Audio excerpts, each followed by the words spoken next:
We're recording? Okay. So, hi class, this is Dr. Shane here, and Emily is running the camera back there. She's one of the students in the lab for Chem 125.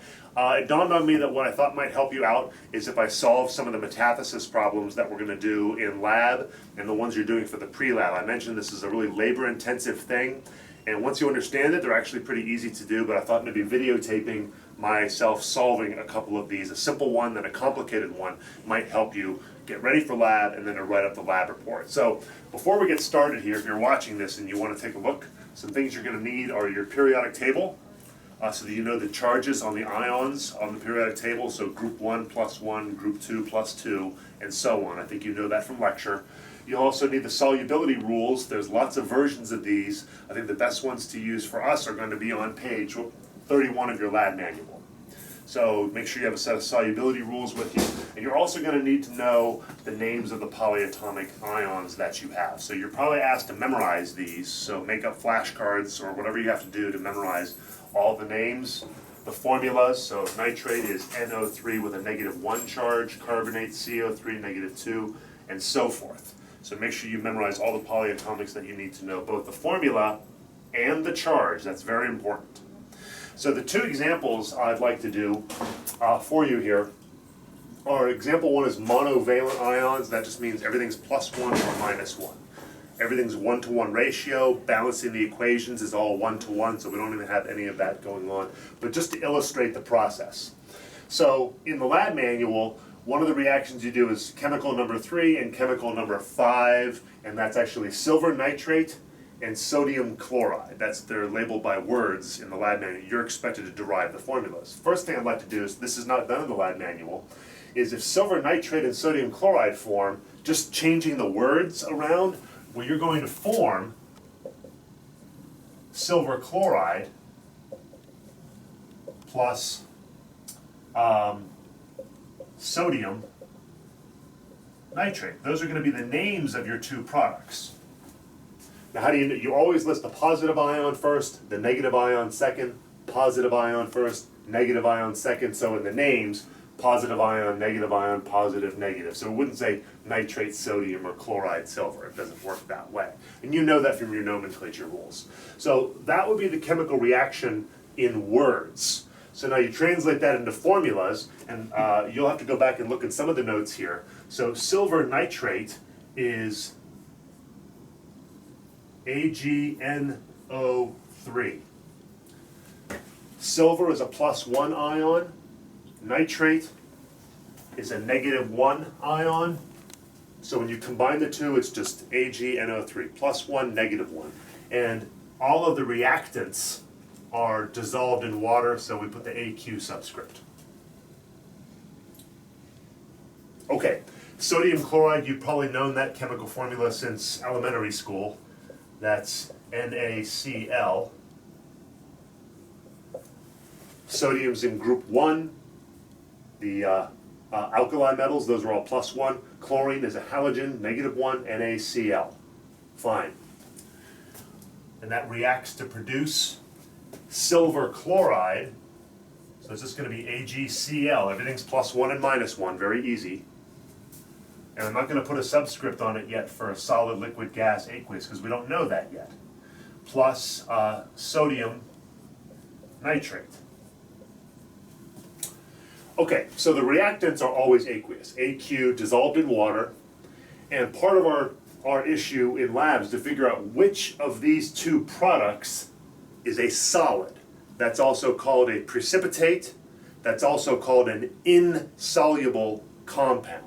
So what you want to do is use your solubility rules to figure out if one of these is insoluble. Now, I'm not going to go through all of that right here. You kind of have to look at the solubility rules and interpret them. And you'll look at the rules. Sodium salts and nitrate salts, those are almost always soluble. So what does that mean?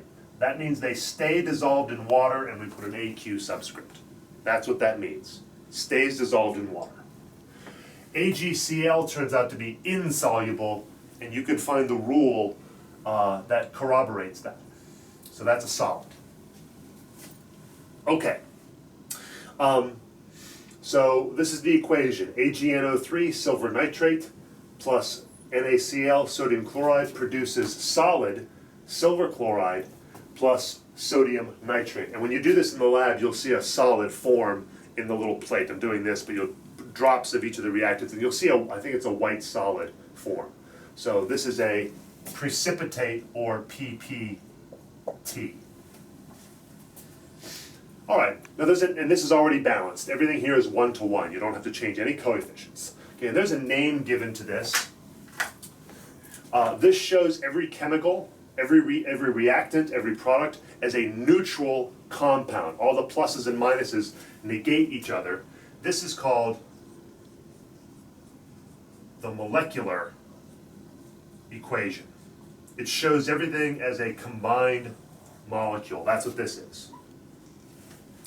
All right, so that's kind of the first step. Then we do a couple of other things with this. To further illustrate what ions are, we dissociate, break apart, break up the soluble ionic compounds into their component ions. So this is where we go back and write it. It's a little bit more complicated. So silver nitrate is actually, a better way to write that is silver with a +1 charge plus nitrate with a -1 charge, AQ. This is a better representation because when this is dissolved in water, it's actually 2 separate ions in solution. Sorry about that, that's not very legible.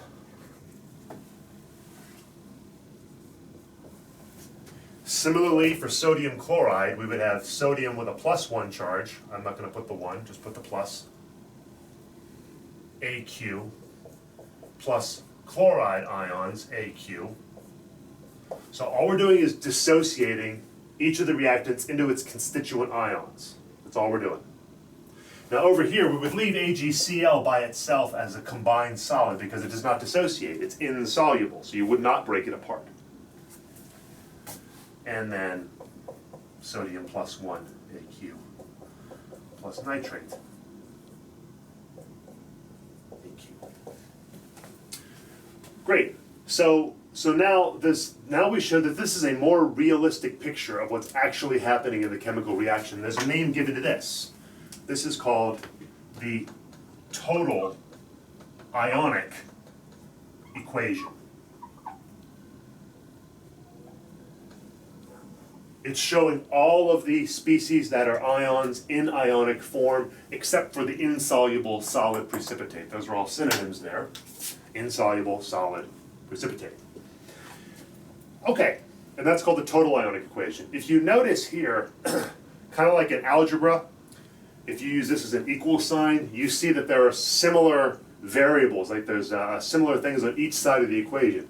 Sodium and nitrate are the same on both sides of the equation. They are not changing chemically. They are floating in solution before the reaction starts.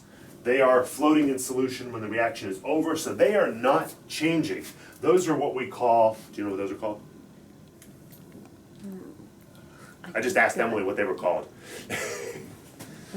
Spectator ions? Those are spectator ions. Those do not change chemically. So, spectator ions. It's kind of a bizarre name. They're just spectating the reaction. They're really not participating in the reaction. So spectator ions are nitrate and sodium.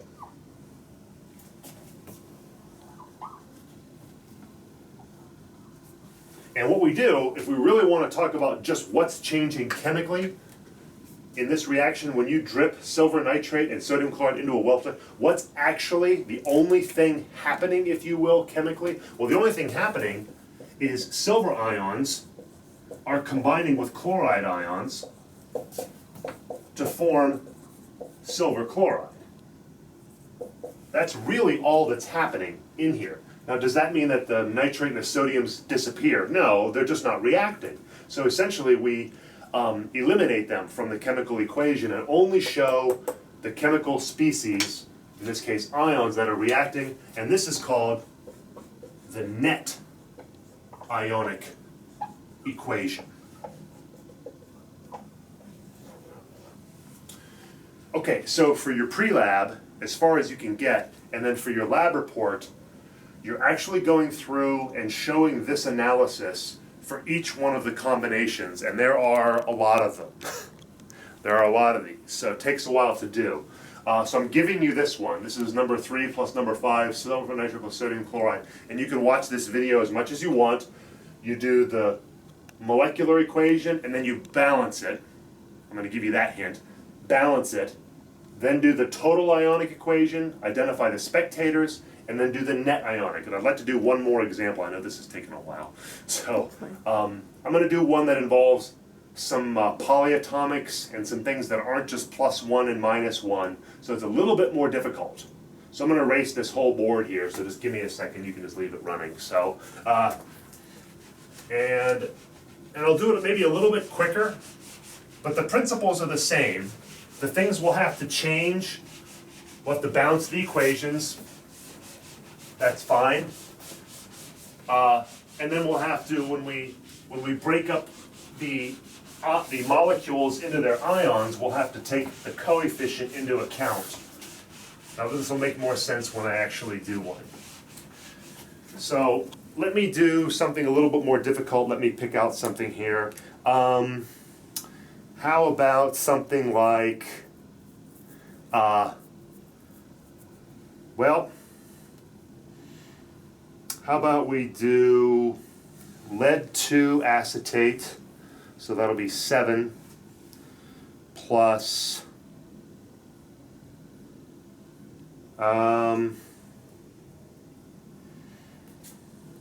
sodium sulfate. So let's do 7 plus 8. I think that'll be a good one.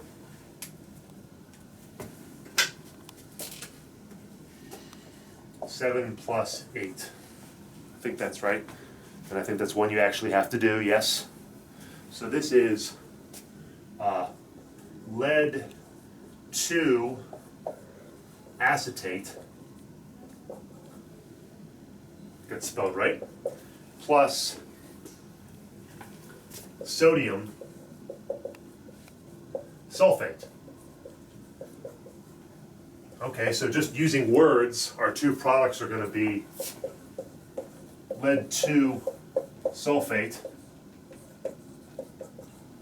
plus sodium acetate. Actually, I don't think this is the hardest example, but it'll be hard enough for, more complex. Okay, also as you do these problems, right away you're going to realize which ones form solids and which ones don't, because the solubility rules will make sense. Pretty much compounds with lead always form solids, except lead acetate and except lead nitrate. So those are the two exceptions. So you're pretty much guaranteed that lead 2 sulfate is going to be your solid, if there is a solid that forms. So you can go to your solubility rules and confirm that, but I think it might be easier if we write the formulas first. Okay, backtrack here a little bit. Lead 2, the Roman numeral 2, is the charge on the lead. It's not how many leads there are, it's just what the charge is, and I'll probably reiterate that later. So lead 2 acetate, it's lead with a positive 2 charge. Acetate, you can look this up, it's a polyatomic, convince yourself. Lead acetate is C2H3O2 is the formula for acetate. It has a -1 charge. So we have a positive 2 and a -1. Well, that means we have to have 2 of those negative charges. Now hopefully you've done some of this in lecture. So when you have a polyatomic ion like acetate and you need more than one of them, you use the parentheses. Only when you have more than one polyatomic ion do you use the parentheses. Okay. So, and remember these are ionic compounds, so this doesn't say lead 2 diacetate or biacetate, because you don't use di, tri, tetra with ionic compounds, because the charges tell you how many. So it's lead with a positive 2 charge, acetate with a -1 charge, therefore you need 2 of them. And this is dissolved in water, so it's AQ.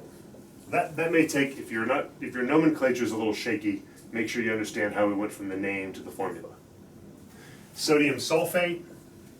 Sulfate is SO4 with a -2 charge. I'm not going to write that though. Sodium is +1, so it's Na2. SO4. So your nomenclature, names to formulas, formulas to names, has to be pretty well in place at this point in the semester.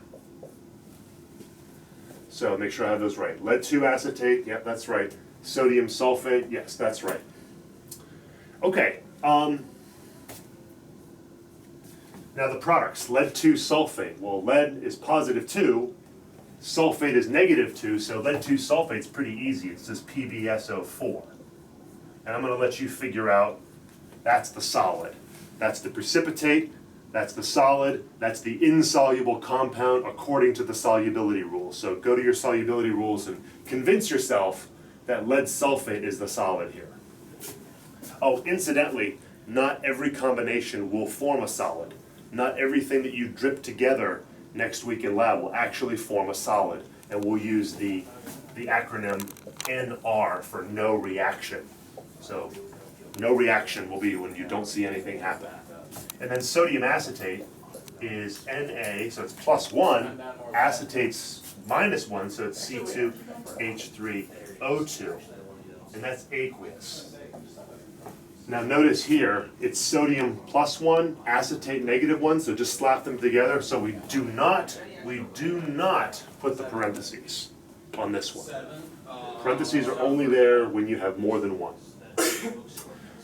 But if you notice here, this is not balanced. So to balance this, I think we have to do something. We have to put a 2 here. And I think that does it. Is that right? I think that's balanced. Yeah. That's something I want to make sure that you know. When you do the molecular equation, by the way, when you do your lab report, you can use M for molecular, Ti for total ionic, and Ni for net ionic. That's fine, because this gets very tedious after a while doing these over and over, but you'll understand a lot of chemistry after this experiment. Okay, so that's the molecular equation. It's balanced. Great. We're ready to go. Now we want to break everything apart, identify the break everything apart here, identify the spectators, and write the final one here. So I'm going to do this a little quickly, but making note of a couple of things. So when we dissociate lead 2 acetate, we get lead with a +2 charge. That's what lead 2 means. It doesn't mean there's 2 of the leads. This means it has a +2 charge. There happens to be only one of them in this case, and that's Aq. Now, when we dissociate the acetate, we take these 2 acetates and separate them. So we do not carry the parentheses down here. What we do is it's now 2 separate acetate ions, each with the -1 charge. That's important. We do not write the parentheses down here. That would indicate that those 2 are acting as one unit. They're 2 separate units moving in solution, and they're both dissolved in water. So that's how you properly dissociate a polyatomic ion. Okay? Now this one is not a polyatomic ion, it's a monatomic ion, one atom, but this 2 becomes a coefficient. So it's 2 separate sodium ions. So we take the subscript and change it to a coefficient. This we took the subscript and changed it to a coefficient. This actually is a pretty good example to do for the more complicated one. And then the sulfate is SO4 2-. I'm going to run out of room here. Well, I might run out of room. So the PbSO4 lead 2 sulfate is our solid, so we don't dissociate that. It's solid, we don't dissociate it. Just leave it there. Now this one we dissociate. This one's a little different because we have the coefficient of 2 that we then have to distribute, like math, distribute the 2 to the sodium and then to the acetate. So we'll have 2 sodium ions in solution plus 2 acetate ions in solution. It's a little illegible, but that's the AQ. So the 2, the coefficient here, gets applied to both the sodium and the acetate. It wouldn't be balanced otherwise. So it has to be balanced. It always has to be balanced, whether it's the molecular equation or the total ionic. If you get this far, then you're 95% there. So our spectator ions, just look at them, which are the ones that don't react. The acetate does not react. It stays the same here as here. And the sodium does not react. It stays the same here and here. Now, you don't have to do it this way, but what I often see students do, and you can do this for your lab reports, is rather than writing spectator ions are this and this, if you put a gentle, a light strike through, when you do a test in lecture, you'll probably be asked to write out which ones are the spectators. Now again, we're not taking these and throwing them out into the air. They're still there, they're just not reacting. So then your net ionic equation is actually quite simple. It's lead 2 ions in solution reacting with, sulfate ions in solution to form solid lead sulfate. And it's balanced. The spectator ions are not shown. All we're showing is the chemicals that are actually changing from reactants into product. And that's how you do metathesis reactions, which are also called double replacement, sometimes called precipitation reactions. And we have, I forget how many of these we're doing, a lot, like 20 of them or something like that, in class next week. And you'll go through this analysis for each one of them. As much as you do on the pre-lab, you basically have 90% of this lab done if you understand everything before you come in next Tuesday. And that's it. So we'll see you next week.